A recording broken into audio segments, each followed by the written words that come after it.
Општина Василево во новоизградениот парк на влезот од општината ќе добие параклис под закрила на името на големиот светец Јован Крстител. Општинските власти изразија големо задоволство што МПЦ започна да гради токму во нивната општина. Духовниот живот постоел од секогаш во христијанството, а новоизградените Божји храмови како овој денес ќе отворат врати на многу верници од регионот, односно населените места кои гравитираат во оваа општина. Сме сведоци дека од пред неколку дени завршивме со изградбата на паркот овде на влезот во населено место Василево, каде што ги поставивме символите на општина Василево и символот на Република Македонија. Еве денес сме сведоци на претварањето во реалност уште на една идеја која имаме веќе повеќе години. Односно се работи за идеја за изградба на мала црква, односно параклис на влезот во населено место Василево, кое што ќе означува не само символ, каде што ќе се означува не само символот на општина Василево, на Република Македонија, туку ќе го имаме и символот, односно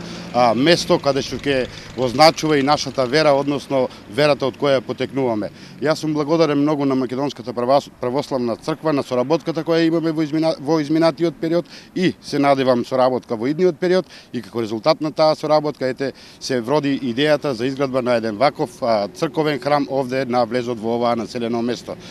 Донатори се разбира, имаме донатори, тие се донатори од општина Василево кои доброволно се јавија за изградба на оваа црква, овој параклис, а јас се надевам дека и други заинтересирани кои ќе сакаат да инвестираат овде во изградбата на овој параклис ќе можат тоа да го сторат, а секако дека тука за поддршка ја имаме и општина Василево која секако ќе вложи своји средства за изградба и уредување на оваа место на влезот на ова населено место.